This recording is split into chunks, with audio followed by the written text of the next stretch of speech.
This week, I had the opportunity to try out some Spaceman pedals, which is one of the things that I had been kind of talking about at the beginning of the year as one of my goals was to try some Spaceman pedals and see how I liked them.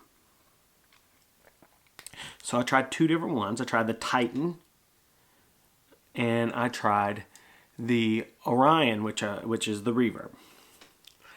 The Titan is a fuzz. I tried the blue one with the cool little light on it. Great fuzz pedal, by the way. Really killer. And probably lives up to the hype of the Spaceman name and stuff. Probably worth the money all day long. I opened it up and looked at the circuit. Everything was super clean. Somebody's been in there with a dental tool or whatever, making those wires straight and angular and stuff. I mean, it's very reminiscent of old Screddy pedals. Yeah, the Titan. It might have been the Titan 2, was it? Yeah, maybe so. But it was really killer. I like that a lot. Now the Orion reverb. Here's the deal. The Orion reverb is a pretty expensive pedal, and well, I didn't really dig it. It sounded more like a. You ever been in some kind of a bathroom or stairwell or something? It goes twang. It has this kind of twang to it. Yeah, that's what the Orion does. It doesn't do very long reverb at all, and it doesn't sound like a spring that would be on like a Fender amp, really. It's more like a very kind of a crappy slap back sound, and it does do that cool thing where you kick the front surface of the pedal and it goes and all that. It's very cool that way. It's more of a character effect. So if you have one little part that it might be very cool on, that would be a good time to have it. If you were trying to buy a reverb to be your reverb for everything, I don't know about that. I mean, it's cool, it's handcrafted, I'm sure it's impeccably made. It just wasn't for me. It might be for you. I don't know, but I spent some time with them. I opened them up. I checked everything out, as you know I will, okay? Because I've got a problem. I've got a problem. You know, might have cooled some of the gas on the Spaceman thing for me. A realistic ideal now of what the pedals are kind of like. You know, when you're just looking at these things online and on the gear page or on YouTube or whatever, the hype is so immense. And it's like, oh, they're hand-built and they're this and that. And they are. And that's great. But if you don't, you know, before you actually hear one, you can build these things up in your head like, oh my God, this thing is spectacular and I've got to get one. And then when you hear it, you realize it's just a fuzz pedal. It's a great one. It's a great fuzz. But it's not going to be like so much better than everything else that it just blows your mind or whatever. It's just a really happening fuzz pedal. And there are tons of them out there. Would I buy it? Well, hell yeah. Of course. I like supporting small manufacturers too. I'm kind of into that. You know, things that are handmade in the United States. Bam. So, you know, they were kind of one for one. One of the pedals I tried was absolutely fantastic, and the other one was not really my cup of tea. So, you know, take it for what it is.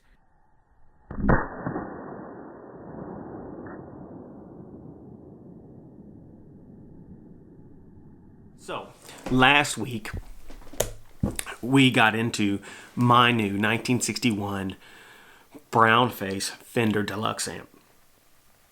And I made mention that this week I would be comparing it with the Tweed Deluxe from 1956 and the Blackface Deluxe Reverb from 1966.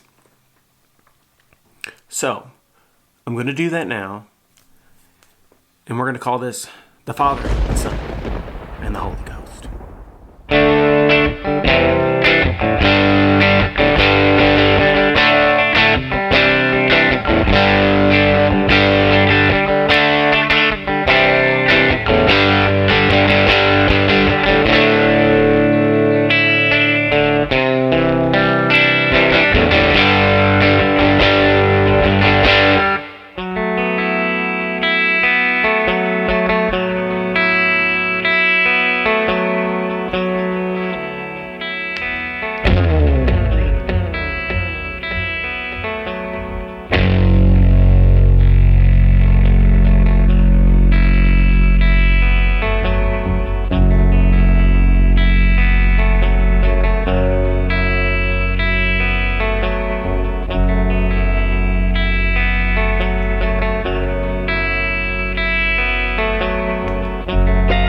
So I wanted to give my immediate response before actually listening to any of the footage.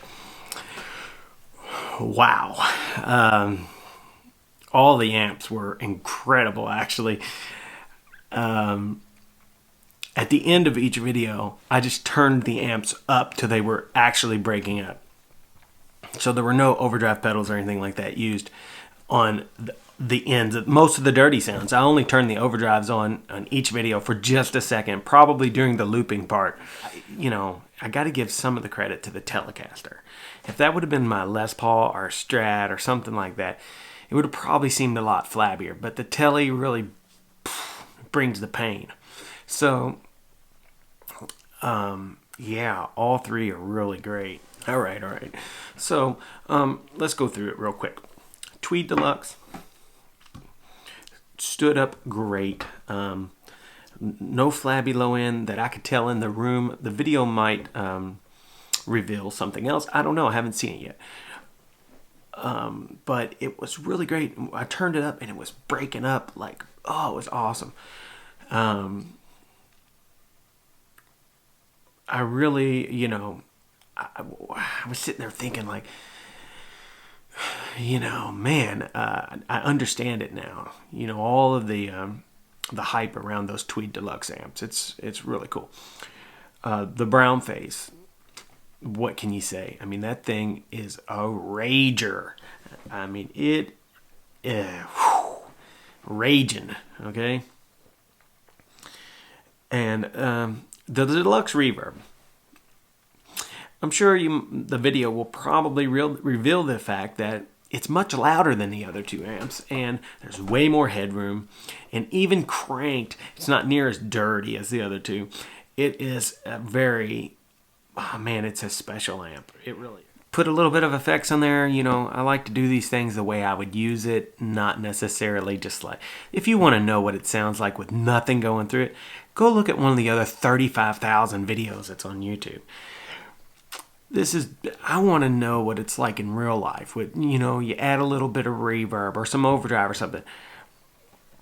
Sure, I did some just straight amp stuff, as you know, the chord part at the beginning, and then at the end, it's just the amps cranked. So, deluxes, for me, it doesn't get any better than that. It's great. Now, you know. Next week, I may be, you know, obsessing about Marshalls. I don't know. But the reality of it is there are so many great tools available right now to make music with. It's unbelievable. It's just incredible. So,